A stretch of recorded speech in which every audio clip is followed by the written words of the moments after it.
ትርታ 97.6 ኤፍኤም ከልቦ የቀረበ ሰዓቱን ከሀገር ውስጥና ከባህር ማዶ ያዘጋጀናቸውን ዜናዎች ወደ እናንተ እናቀርባለን። በቅድሚያ የሀገር ውስጥ ዜና። የኢትዮጵያ ንግድ ባንክ አጠቃላይ የተቀማጭ ገንዘብ መጠኑን ከ2 ትሪሊዮን በላይ ማድረሱን አስታወቀ። ባንኩ ትናንት ማምሻውን ባወጣው መረጃ በ2025-2026 በጀት ዓመት የመጀመሪያ 6 ወራት ብቻ ከ325 ቢሊዮን ብር በላይ ተጨማሪ ተቀማጭ ገንዘብ መሰብሰብ እንደቻለም አስታውቀዋል። የባንኩ የኮርፖሬት አገልግሎቶች ተቀዳሚ ምክትል ፕሬዝዳንት ኤፍሬም መኩሪያ እንደገለጹት ባንኩ ባሳለፋቸው ላለፉት 3 ዓመታት ባልሞላ ጊዜ ውስጥ አጠቃላይ የተቀማጭ መጠኑን በእጥፍ ማሳደግ መቻሉንም አስረድተዋል። ይህ ስኬትም የባንኩ የ2030 ስትራቴጂ ውጤት መሆኑንም ገልጸዋል። አቶ ኤፍሬም አክለውም ይህ ውጤት ለባንካችን ትልቅ ምዕራፍ ነው። ለዚህም ስኬት አስተዋጽኦ ላበረከቱ ሰራተኞችና ደንበኞች ምስጋና ይገባቸዋልን ብለዋል። ባንኩ እስከ በጀት ዓመቱ መጨረሻ ድረስ 750 ቢሊዮን ብር ተጨማሪ ተቀማጭ ለመሰብሰብ አቅዶ እየሰራ መሆኑንም ተገልጿል። በሌላ በኩል የባንኩ የቢዝነስ ተቀዳሚ ምክትል ፕሬዝዳንት አቶ ደረጀ ፉፋ በበኩላቸው ባንኩ በ34 ወራት ውስጥ ብቻ ሌላ ትሪሊዮን ብር ማከል መቻሉ የባንኩን የመፈጸም አቅም በየጊዜው እያደገ መምጣቱን የሚያሳይ መሆኑን ተናግረዋል። አመራሮቹ በቀጣይም የታቀደውን ግብ ለማሳካት ሰራተኞቹና ማኔጅመንቱ በቁርጠኝነት እንዲሰሩ ጥሪ ማቅረባቸውን ትርታ ከኢትዮጵያ ንግድ ባንክ ሰምቷል። የአዲስ አበባ ውሃና ፍሳሽ ባለስልጣን የውሃ አቅርቦት ችግርን ለመቅረፍ ተጨማሪ የውሃ ጉድጓዶችን እያለማ መሆኑን አስታወቀ። የከተማዋን የውሃ አቅርቦት ችግር ለመፍታት በቀን 60 ሺህ ሜትር ኪዩቢክ መስጠት የሚችል የውሃ ጉድጓድ እያለማ መሆኑን ነው ያስታወቀው። የሚለሙ የውሃ ጉድጓዶች በበጀት ዓመቱ መጠናቀቂያ እስከ ሰኔ 30 ቀን 2018 ዓ.ም ድረስ ተጠናቀው ወደ ስርጭት ይገባሉ ተብሎ ይጠበቃል። የአዲስ አበባ ውሃና ፍሳሽ ባለስልጣን የኮሚኒኬሽን ኃላፊ የሆኑት ሰርካለም ጌታቸው የውሃ አቅርቦት ችግርን ለመፍታት በየዓመቱ የውሃ ጉድጓዶችን እያለማ መሆኑንና ዘንድሮም ተጠናክሮ እየተሰራ መሆኑን ተናግረዋል።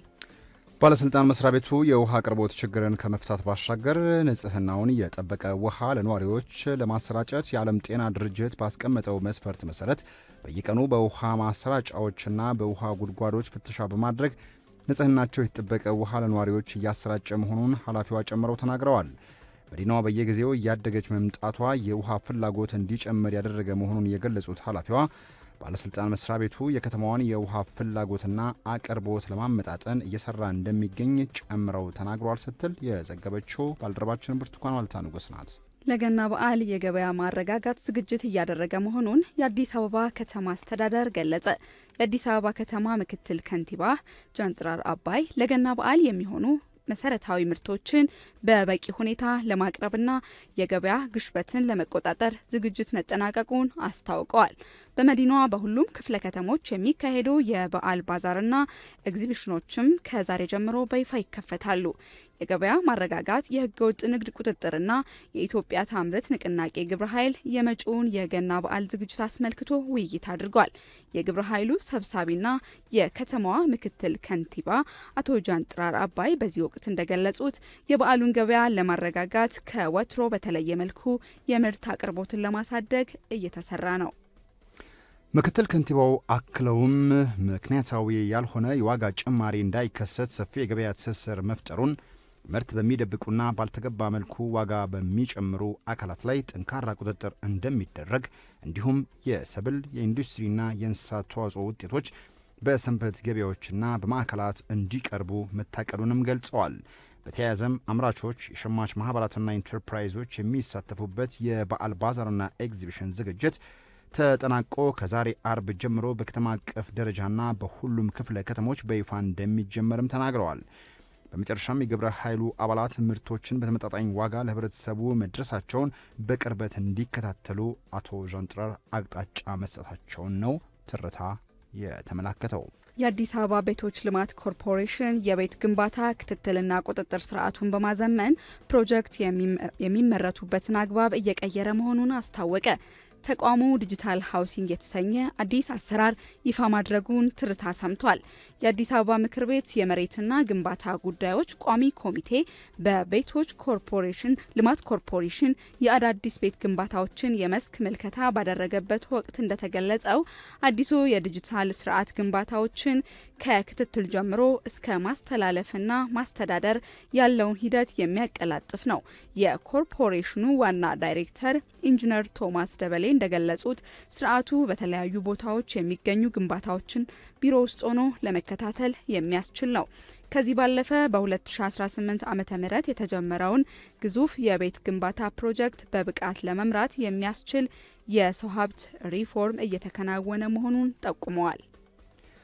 ፕሮጀክቶች የሚመሩበትን አሰራር እንደተቀየረ የገለጸው ተቋሙ ከዚህ ባለፈም በ2018 ዓ.ም የተጀመረውን ግዙፍ የቤት ግንባታ ፕሮጀክት በብቃት ለመምራት የሚያስችለውን የሰው ሀብት ሪፎርም እየተከናወነ መሆኑንም አስረድተዋል። ይህ የዲጂታል ስርዓት በአዲስ አበባ ሳይንስና ቴክኖሎጂ ዩኒቨርሲቲ አማካሪነትና ባለቤትነት የለማ ሲሆን የከፍተኛ ትምህርት ተቋማት በእውቀት ላይ የተመሰረተ ድጋፍ እንዲያደርጉ እድል መፍጠሩም ተነግሯል። የቋሚ ኮሚቴው ሰብሳቢ ዶክተር አቶሜ አበበ በበኩላቸው የተዘረጋው ጥብቅ የክትትል ስርዓት የከተማውን የቤት ጥያቄ ለመመለስ የሚደረገውን ጥረት የሚያግዝ መሆኑንም አስረድተዋል። በቀጣይም የፋይናንስ አማራጮችን በማስፋት ተቋሙን ይበልጥ ዘመናዊ የማድረግ ስራ ተጠናክሮ እንዲቀጥልም አሳስበዋል። የጋምቢያ የመከላከያ ሚኒስትር ትላንት እንዳስታወቀው በአንድ ሌሊት በተደረገ ጉዞ ስደተኞችን ያጓጓዘች ጀልባ በመስመጥ 7 ሰዎች ሲሞቱ ከ95 የሚበልጡ ሰዎች መታደግ እንደተቻለ ቲአርቲ አፍሪካ አስነብቧል። ሚኒስትሩ ባወጣው መግለጫ መርከቧ ከ200 በላይ ስደተኞችን እንደጫነች ተዘግቧል ሲልም አክሏል። ከተረፉት ስደተኞች መካከል 10 የሚሆኑት በአስጊ ሁኔታ ላይ እንደሚገኙና አስቸኳይ የሕክምና እርዳታ እንደሚያስፈልጋቸውና እንደተነገረም እንደሚገኝ ተመላክቷል። ይህ በእንዲህ እንዳለ ከምዕራብ አፍሪካ የባህር ዳርቻ ወደ ካናሪ ደሴቶች የሚወስደውን የአትላንቲክ የፍልሰት መንገድ ወደ ስፔን ለመድረስ የሚሞክሩ አፍሪካውያን ስደተኞች በተለምዶ የሚጠቀሙበት መንገድ በጣም አደገኛና በርካታ ህልፈቶች የተመዘገቡበት አካባቢ በመሆኑ አደጋውን ከፍ እንዳደረገው ተመላክቷል።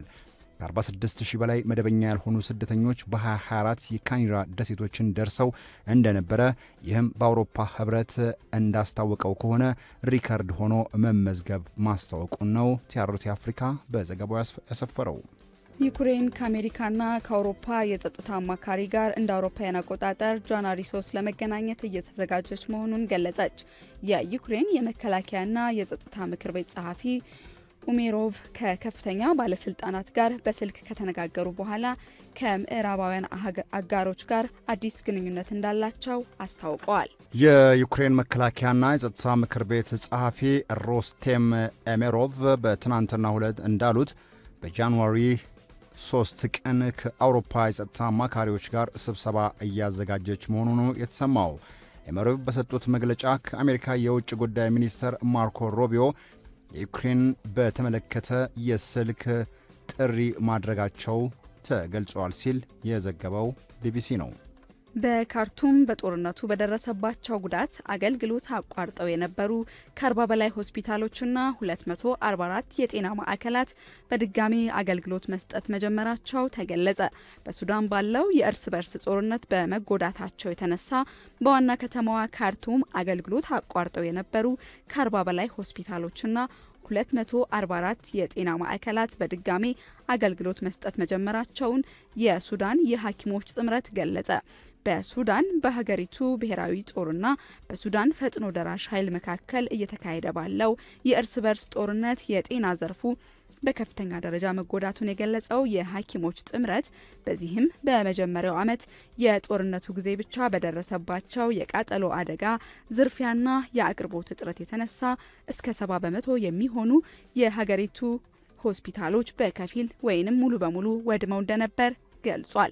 ከዚህም በተጨማሪም 120 የሚሆኑ የግልና የመንግስት ሆስፒታሎች መዘረፋቸውንና የጤና አገልግሎቱን የበለጠ ችግር ውስጥ መክተቱን የገለጸው የሱዳን ሐኪሞች ጥምረት ይህም በመዲናዋ እያደገ የመጣውን የጤና አገልግሎት ፍላጎት ለማሟላት ከፍተኛ ተግዳሮት የፈጠረ መሆኑን አመልክቷል።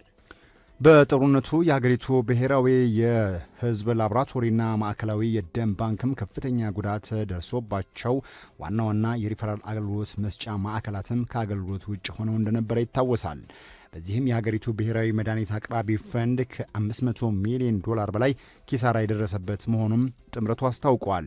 ይሁን እንጂ በዚህ ሁሉ ኪሳራ መሀል ከተጠናቀቀው የ2025 ዓመት ጀምሮ በተለይም በመድኃኒት አቅርቦት በኩል የተወሰኑ መሻሻሎች መኖራቸውን የሱዳን የሐኪሞች ጥምረት መግለጹን ነው ሱዳን ትሪቡን ያስነበበው። እርጅና እየተጫናቸው ነው የተባሉት የአሜሪካው ፕሬዝዳንት ዶናልድ ትራምፕ ፍጹም ጤነኛ መሆናቸውን ተናገሩ። የአሜሪካው ፕሬዝዳንት ዶናልድ ትራምፕ ጤንነታቸውን በተመለከተ በሰጡት ቃለ ምልልስ ሐኪሞች ከሚመክሩት በላይ አስፕሪን እንደሚወስዱም ተናግረዋል። ትራምፕ ለዎል ስትሪት ጆርናል እንደተናገሩት በጥቅምት ወር የሲቲ ስካን እንደተደረገላቸውም ገልጸዋል። በወቅቱ ዝርዝር የኤምአርአይ ምርመራ ማድረጋቸውን በስህተት ለጋዜጠኞች ተናግረው ነበር። የ79 ዓመቱ የአሜሪካው ፕሬዝዳንት ዶናልድ ትራምፕ በአሜሪካ ታሪክ ውስጥ ከሹመት ከተሾሙት ፕሬዝዳንቶች በዕድሜያቸው አንጋፋው ሲሆኑ የእርጅና ምልክቶች እያሳዩ ነውም ተብሏል። አንዳንድ ጊዜ በስብሰባዎች ላይ እንቅልፍ እንደሚወስዳቸውና ጥያቄዎችን መስማት ሳይችሉ መቅረታቸውም ታይተዋል።